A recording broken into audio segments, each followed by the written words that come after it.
Welcome to Apropos. Well, drugs like Wegovy have been hugely successful in markets like the US at helping people to control their blood sugar levels and to lose weight. But they can have unpleasant side effects like nausea and vomiting. Administered as a once-weekly injection, studies suggest its usage can produce sustained reductions in body weight. From today, Wegovy is available here in France if prescribed by a doctor as a treatment for obesity. Delano de Souza has more. A different molecule as diabetes drug Ozempic, but in the same class. Novo Nordisk's weight loss medication Wegovy goes on sale in France from Tuesday. Clinical trials for the drug, which has been authorized for use in the European Union since January 2022, has seen drops of up to 15% of body weight. Injected weekly, the active ingredient in the medication, which suppresses hunger, is at a higher dose for Wegovy than Ozempic, and it's a trend that's caught on. Media mogul Oprah Winfrey, who's battled weight gain over the years, has openly spoken about its benefits. Actress and producer Mindy Kaling has been rumored to have taken the medication to lose weight, but has remained tight-lipped. Comedian Amy Schumer admitted to taking Ozempic, but said she quickly stopped due to side effects. Every drug has a side effect. And we know that obese patients, when they lose a lot of weight, they lose their muscle mass. And that's really also very serious. Danish pharmaceutical company Novo Nordisk recently came into the crosshairs of American lawmakers with prices of its medications 15 times higher in the United States than in the United Kingdom. Novo Nordisk has already made billions of dollars in profit off of these products, and in the coming years will make billions more. Treat the American people the same way that you treat people all over the world. Stop ripping us off. Wegovy's price will not be fixed in France, but according to the company, will cost between 9 to 12 euros per day. According to British medical journal The Lancet, obesity affects 1 billion people around the world. To discuss further, we're joined now by Adam Collins, Associate Professor of Nutrition at the University of Surrey in the UK. Thank you so much for being with us on the programme this evening. Alan, so we heard in that report there many celebrities swear by them. Clinical trials suggest that drugs like Wegovy do succeed in reducing body weight. What exactly do they do? So as your piece suggested, it's basically mimicking a hormone that is naturally produced in response to eating, which feeds back to the brain and makes you feel full, so it stops you feeling hungry. So the difference is that this is producing or giving you about 2 to 3 times your normal dose, and in a sustained way that doesn't normally get broken down in the same way as you're naturally producing one. So the end result is that people feel fuller for longer, don't feel hungry, eat less, and obviously end up losing weight very effectively, getting them to lose weight by eating less. Are they the answer then for people who have struggled to lose weight? And if so, for who exactly? I think this produces quite a nice tool to add to our toolbox, which sort of fits in the sort of spectrum of interventions that we can use for weight loss. So at the very high ends of weight, we know that things like bariatric surgery are very effective for people that are morbidly obese to get them to lose significant amounts of weight. And we know at the lower end, when people just need to lose a small amount of weight, that actually diet and lifestyle can be very effective. But this could actually fulfill a need in the middle of that range, where people have sort of a moderate amount of weight to lose and possibly struggle to lose that through normal diet and intervention trials, and obviously they're not really eligible for the more extreme interventions like bariatric surgery. So it's a very useful tool to have in our toolbox now. A useful tool, as you say, but if people stop taking these drugs, what then happens? Do they start putting the weight back on again, or do they manage to sustain the weight loss? Well, like all diets, the problem really is not necessarily getting people to lose weight, but maintaining that weight once they lose it. And there's lots of biological drivers that force people to sort of put that weight back on, whether that's from diet, from exercise, or for other interventions. Now, the worry about these drugs is that because you're artificially altering what naturally produces in the body, you're taking these pharmacological doses of this natural hormone, that because you're so used to taking such high amounts, your body could become desensitized to the effects of normal doses, and might even stop producing the naturally occurring version itself in response to eating. Now, that's okay if you still carry on taking the drug and injecting yourself, or soon to come our way is taking it as a pill form. But what happens when you stop?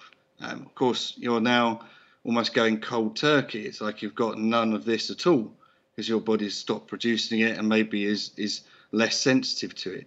So, of course, that hunger comes back with a vengeance, and that is going to amplify perhaps all these other drivers of getting people to regain that weight. And that's certainly what you see in the trials, that when you stop taking it, within 6 months, 12 months, people have put on over half the weight that they've lost. And that's in a clinical trial where they've got lots of support, lots of other mechanisms in play in terms of trying to get them to maintain that weight, just by the fact you're withdrawing this treatment. And Adam, is there a risk that the taking of these drugs, it might normalise taking medication over healthy eating or doing more exercise? What kind of an impact could it have there? Well, I think this is another concern, is that obviously this is medicalising the whole issue of weight management, obesity, and it sort of like takes any effort out of it. So the person just says, oh, okay, I can just take this drug. I don't have to worry about changing my diet and lifestyle because this is doing all the heavy lifting for me. But of course, then you've got no change in behaviour. You've got nothing that is actually left. And when you take that away, that's actually going to not only help you maintain that weight, but obviously prevent you from regaining that weight. And maybe we're just sort of almost undermining the value of what we know works in terms of diet and lifestyle, getting people to eat more healthily, eat less food, maybe reduce all the types of foods that people passively overconsume, and becoming more active, not necessarily doing lots of exercise, but just being generally more active. This is almost like making people say that you don't need to do that anymore because it's just all done by this magical drug. Yeah, and as we heard in the report, there is no such thing as a magical drug. These drugs, though, they have been taken by people with diabetes for years. Are there particular risks that are different for people who take them in order to lose weight? Well, I think one of the risks, and I think generally they're quite safe. I mean, there are some side effects. People have suggested that it has increased risk of other things, but I don't think that's really well proven. And we don't know because people haven't been taking this for long enough to really show that. But I think one of the concerns is sort of going back to what I said about this idea of what happens when you stop taking it, is that when you're taking people, and often it's very popular for people that maybe just want to lose a little bit of weight, or maybe don't even need to lose weight at all, but have this desire to be slim and taking this drug as a quick fix, that you're almost like setting yourself up to be like addicted to this drug, because if you don't carry on taking it, then you might end up regaining that weight and maybe even becoming a higher weight than you were to start with, and almost like a driver of you gradually becoming heavier and heavier over time. All this cycling of losing weight, regaining that weight. I think that's a problem that I can see potentially happening by people inappropriately taking it. You know, people at the lower end that perhaps only need to lose a small amount of weight, they're the ones that perhaps shouldn't be using this drug, because it's like a sledgehammer to crack a nut. You should be doing something more appropriate, more moderate in terms of possibly more diet and lifestyle interventions. Yeah, because 1 in 8 Americans as well have taken this drug as they're attempting to lose weight. Does that surprise you? Here in France, it will have to be prescribed by a doctor. Yeah, and it's the same in the UK, but of course people can get access to this through other means, whether that's through a doctor that they can pay to go and see privately, that might be able to prescribe it for them, or other means by which they can get hold of it worryingly on the black market, where you've got no real assurances actually whether that's the drug that you intend to take or not. And there's been some cases where people have obviously been taking like fake versions of this drug and have got into serious health issues as a consequence. So yeah, I think there's lots of things to worry about with this drug. If you're thinking of it as a magical cure or, you know, a very quick fix to get people to lose weight. Yeah, because obesity rates, Adam, as well, I guess you could look at this as a positive thing. They've been rising for decades in the US, but they actually fell slightly between 2020 and 2023. Is that because people have started using these kinds of drugs?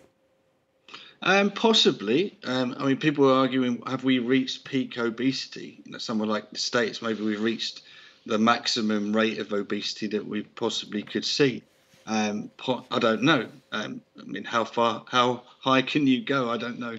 But yes, this is obviously going to have an impact, and it will make a difference to our treatment of obesity for sure. But there is also some moralistic and social concerns about it, because let's say that you are saying this is a drug that effectively gets people to lose weight. Then if you are overweight or obese and you haven't got access to this drug, then you could be stigmatized for saying, well, you're overweight and obese and you haven't done anything about it. And that can really raise issues of inequality and access to healthcare, particularly as like Bernie Sanders was saying in the US, where it's very expensive and it's not widely accessible for everybody.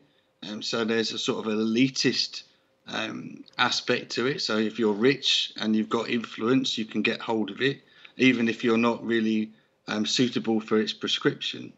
Whereas people perhaps that haven't got that means financially or access to it could lose out. And those tend to be the ones that are possibly exposed to things that are driving them to be obese, possibly having the worst diet and lifestyle as a consequence of their environment. So, yeah, I think there's lots of things that you need to unpick from all of this.